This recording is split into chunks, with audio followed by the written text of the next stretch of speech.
মুর্শিদাবাদের ইতিহাস একটির সাথে আরেকটি অঙ্গাঙ্গিভাবে জড়িত।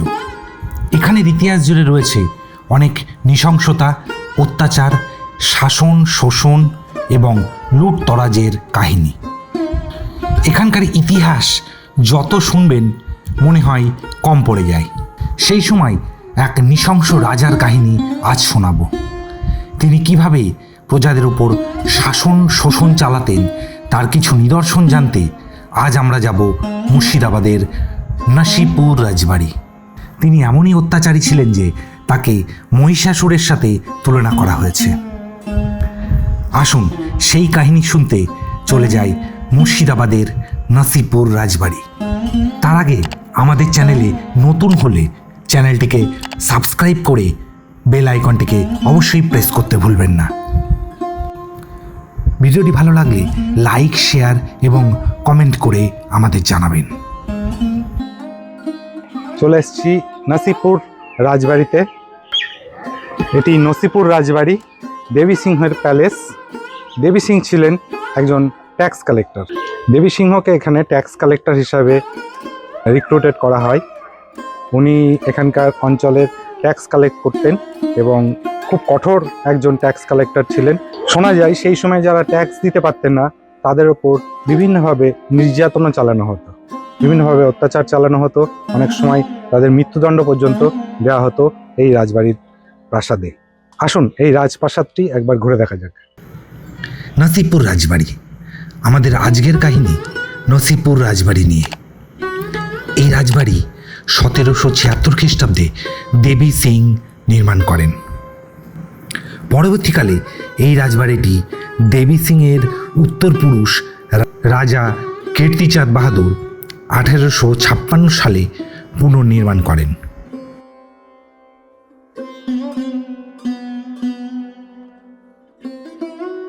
অত্যাচারী রাজা দেবী সিংয়ের পূর্বপুরুষ দিল্লির বাদশাদের অধীনে চাকরি করতেন এবং রায় উপাধি তার সেখান থেকেই পান। দেবী সিংহের পিতা রায় দেওয়ালি সিং পানিপথের বাসিন্দা ছিলেন। পানিপথের যুদ্ধের পর সুদূর উত্তর ভারতের পানিপথ ছেড়ে এই সুবে বাংলাতেই চলে আসেন দেবী সিংয়ের বাবা এবং মুর্শিদাবাদে বসতি স্থাপন করেন। সেই সময় তারা শুরু করেন ব্যবসা বাণিজ্য। দেবী সিং পলাশির যুদ্ধের সময় ইস্ট ইন্ডিয়া কোম্পানিতে চাকরি করতেন এবং লর্ড ক্লাইভের খুব অনুগত ছিলেন। তিনি রাজস্ব আদায়ের কাজ খুব ভালো জানতেন। ফলে ধীরে ধীরে দেবী সিং রাজস্ব বিভাগের একজন প্রধান কর্তা হয়ে ওঠেন। ওয়ারেন হেস্টিংসের সময় দেবী সিংহের বৃহস্পতি ছিল তুঙ্গে। ফলে তিনি এবং তার ভাই বাহাদুর সিং সুবে বাংলা এবং বিহারের বেশ কিছু পরগনার জমিদারি লাভ করেন। পরবর্তীকালে দেবী সিংকে বাংলার রাজস্ব বিভাগের দেওয়ান পদে নিযুক্ত করা হয়। দেবী সিংহের কঠোর মনোভাব এবং অত্যাচারী রাজস্ব আদায়ের ফলে রাজস্ব আদায় বহু গুণ বেড়ে যায়। এতে ইংরেজ সাহেবরাও খুব খুশি। ফলে কোম্পানি খুশি হয়ে দেবী সিংহের উপর আরও পরগনার দায়িত্ব দেয়। আরও বেশি রাজস্ব আদায় করে কোম্পানির নজরে আসবার জন্য দেবী সিংহ ছোট জমিদার এবং প্রজাদের উপর যে অত্যাচার চালাতে শুরু করেন তার ফলে রংপুরে প্রজা বিদ্রোহ শুরু হয়। লর্ড ক্লাইভের সময় ইংরেজদের সাথে দেবী সিংহের পথ চলা শুরু, কিন্তু তার উত্থান প্রকৃতপক্ষে হয়েছিল ওয়ারেন হেস্টিংসের সময়। ওয়ারেন হেস্টিংসের সময় 5 বছরের ইজারাদারি শুরু হয়। এই সময় ইজারাদাররা 5 বছরের জন্য তাদের মেয়াদ ভেবে প্রজাদের উপর আরও অত্যাচার করে কর আদায় শুরু করেন। দেবী সিং তার প্রাসাদে বহু সুন্দরী মহিলাদের রাখতেন এবং ইংরেজদের সেই সমস্ত নারীদের ব্যবহার করে খুশি করবার চেষ্টা করতেন। দেবী সিং পানিপথের মানুষ ছিলেন, সেখান থেকে মুর্শিদাবাদে চলে আসেন। প্রজাদের ওপর অত্যাচার চালানোর জন্য দেবী সিংহের বিরুদ্ধে তদন্ত বসে এবং তাতে তেমন কোনো প্রমাণ না মেলায় তাকে সসম্মানে বেকসুর খালাস করা হয়। 1805 খ্রিস্টাব্দে এই নৃশংস অত্যাচারী রাজা দেবী সিংহের মৃত্যু হয়। কৃতকর্মের ফলস্বরূপ তার 2 পত্নী থাকা সত্ত্বেও দেবী সিং তার বংশ রক্ষা করতে পারেননি। বাধ্য হয়ে তিনি তার ভ্রাতুষ্পুত্র বলবন্ত সিংকে দত্তক গ্রহণ করেন। বর্তমানে দেবী সিংহের বংশধর সৌরেন্দ্র মোহন সিং এবং মুর্শিদাবাদের আরও বহু মানুষের প্রচেষ্টায় জরাজীর্ণ এই প্রাসাদটিকে আবার নবরূপে সংস্কার করা হয়েছে এবং সেই সাবেকি আদলকে অনেক অংশে ফেরানোর চেষ্টা করা হচ্ছে। দ্বিতলে রয়েছে কিছু রাজবাড়িতে ব্যবহৃত সামগ্রী নিয়ে তৈরি হওয়া মিউজিয়াম। গেটের পাশ দিয়ে সিঁড়ি দিয়ে উপরে উঠে গেলেই দেখতে পাবেন অনেক দলিল দস্তাবেজ সমেত বেশ কিছু নথিপত্রের সাজানো মিউজিয়াম। বিশাল ঘর জুড়ে প্রদর্শিত রয়েছে শিল্পী পঞ্চানন বসুর বিভিন্ন শিল্পকর্ম। ডাইনিং রুমে রয়েছে 8 ফুট উচ্চতার বিশালাকার গ্র্যান্ডফাদার ক্লক। এছাড়াও বাইরে চোখে পড়ে কালী মাতার মন্দির, লক্ষ্মীনারায়ণ মন্দির, হনুমান মন্দির, নাট মন্দির প্রভৃতি। এখানে বহু সিনেমা এবং সিরিয়ালেরও শুটিং হয়েছে। বা দস্যু বলা হয়, তারই বাড়ি দেখতে রাজবাড়ি এখানে আছে। দেখলেন সেটার এটা একটা রিপ্লিকা কিংবা মডেল, যেটা 250 গ্রাম সোলার কাগজকে কেটে তৈরি। আর এটা যিনি তৈরি করেছিল এখানকার শিল্পীটার নাম যোগেশ্বর মালাকার। এটা তৈরি হয়েছিল 1883 সালে। তার নিচে দেখুন একটা কাঁচের জার, এটা টেস্টিং জার। রাজা বা নবাবরা যখন সুরা খেত জারের মধ্যে ফেলে খেত। সুরাতে যদি বিষ থাকতো তাহলে জারটা দিলে জারটা ডিসকালার হতো, আর বেশি পরিমাণে থাকলে ফেটে যেত, যেটা হাজারদুয়ারি বা জগৎসুরা রেখেছেন সেরকম এটা জার। কচ্ছপের মতো টুপি, এটা ফাঁসির ড্রেস। যেদিন দেবী সিং কাউকে ফাঁসির অর্ডার দিত সেদিনকে উনি নিজের ড্রেস বা টুপিটা নিজে করতো। দেবী সিং যে একজন কালেক্টর উন্নত আইন বা রেকর্ড গুলো সালটা 1863। এটা হচ্ছে আগেকার দিনের ফায়ার প্লেট। এখন যেমন বাড়িতে আমরা ইনভার্টার বা এসি বসে, তখন ঘরের ভিতরে শীতকালে কয়লা কিংবা কাঠ জ্বেলে তাপ নিত মিটার। এটা লোহার লকার সিন্ধু। এগুলো রাজা নবাব বেগমদের অলংকারের মডেল গুলো নিরাপত্তার জন্য মাটির তলায় পুঁতে রাখতো। এটা কাঠের সিন্ধু যার মত। এটা হচ্ছে হারা আদিত্য বা যারা দেবী সিং এর বিরুদ্ধে যেত তাদের বুকের প্রতি চালিত করে ওকে ডাকাত বা দস্যু বলা হয়। সামনে রাস্তায় পাশে যা কোনো জয় আজকের দিনে মনে হচ্ছে 200 বছর আগে জায়গাটা ছিল নাচ মহল। এখানে হীরাবাই নামে এক নর্তকীকে নাচাতো, যারা 1 মিনিট নাচতে পারলে তখনকার দিনে তার ডিমান্ড ছিল 5000 স্বর্ণ মুদ্রা। এটা ছিল আগেকার দিনে। এটি ছিল দেবী সিংহের সময়ের সভাঘর এবং বিচারালয়। যারা খাজনা দিতে ব্যর্থ হতো তাদের বিচার এখানে করা হতো। পিছনের দিকে রয়েছে একটি জেলখানা। ট্যাক্স অনাদায়ে প্রজাদের জেল ও জরিমানা হতো। এই সভাকক্ষে অনেক টিভি সিরিয়াল এবং সিনেমারও শুটিং হয়েছে বলে শোনা যায়।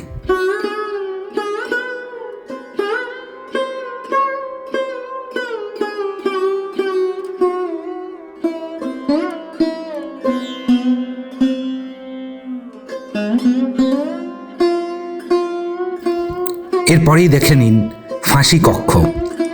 এখানে দেবী সিংহ তার বিরুদ্ধে বিদ্রোহকারীদের ফাঁসি দিতেন। আগে এই ফ্লোরে একটি কুয়ো ছিল, সেই কুয়োর মাধ্যমেই ফাঁসিতে ঝুলিয়ে দেওয়া হতো। পরবর্তীকালে একটি দুর্ঘটনার জন্য এই কুয়োটিকে বন্ধ করে দেওয়া হয়েছে।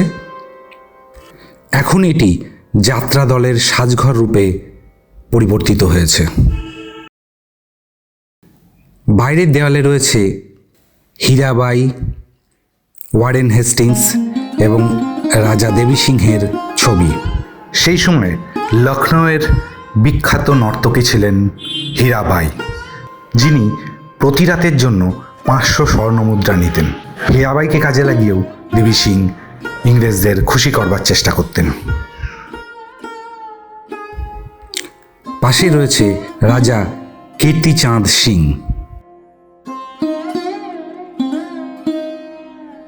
এরপরেই দেখতে পাবেন লক্ষ্মীনারায়ণ মন্দির। যেটি লোটাস টেম্পল ফর্মে এই মন্দিরটিকে স্থাপন করা হয়েছে। এর ভিতরেই রয়েছে লক্ষ্মীনারায়ণের মূর্তি। এর বাইরে রয়েছে জাফরির সুন্দর কারুকার্য সমৃদ্ধ প্রবেশদ্বার।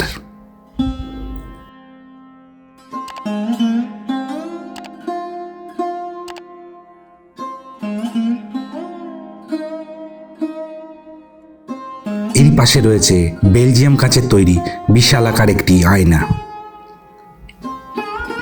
তার পাশেই চোখে পড়ে পরবর্তীকালের অন্যান্য সদস্যদের ছবি। আরও একটু অন্দরমহলে গেলে চোখে পড়বে রাধাকৃষ্ণের মন্দির, কালীমাতার মন্দির। দেবী সিং এর সেই জাগ্রত ডাকাত কালী। দেবী সিং যখন খাজনালয় যেতে মায়ের পুজো করে যেত, মাকে খুশি করার জন্য ফিরে এসে পুজো দিতে একটাই মূর্তিকে উনি 3টে রূপে পুজো করতে বলে এর নামকরণ হয়েছে জয় দুর্গা, নবদুর্গা। এখানে যে যা মানত করে জায়গাটাতে সফল হয়। যারা যারা আসে, যার যেরকম সামর্থ্য হয় এখানে প্রণামী দিয়ে যায়। সেই প্রণামীর উপরে কালী পুজোর সময় যে একটা উৎসব নরনারায়ণ সেবা করানো হয়, সেটা প্রণামীর সাহায্যে করা কিছু। জগন্নাথ দেব, সুভদ্রা দেবী, বলরাম দেবের মূর্তি, বজরংবলীর মূর্তি এবং আরও অনেক দেবদেবীদের ছোট ছোট প্রকোষ্ঠ করে এখানে পূজা করা হতো বলে মনে করা হয়।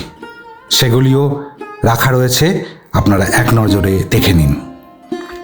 এছাড়াও বাইরের দিকে আসলে লোটাস টেম্পলটিকে খুব সুন্দরভাবে দেখা যায়। মনে করা হয় এটা 25টা ধাপে তৈরি করা হয়েছে।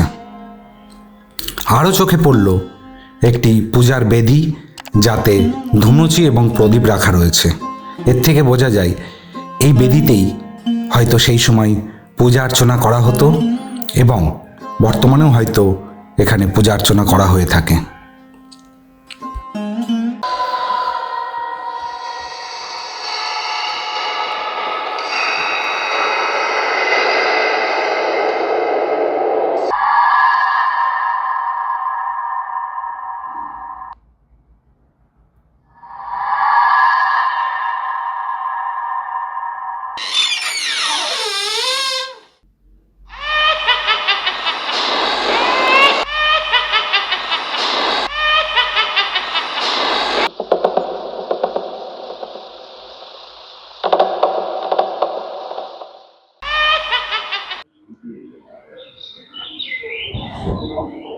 ভিডিওটি ভালো লাগলে চ্যানেলটিকে সাবস্ক্রাইব করে আমাদের পাশে থাকুন এবং লাইক, শেয়ার এবং কমেন্ট করে আমাদের জানান যে আপনাদের ভিডিওটি কেমন লাগলো এবং কী বিষয়ক ভিডিও আপনারা আরও দেখতে চান।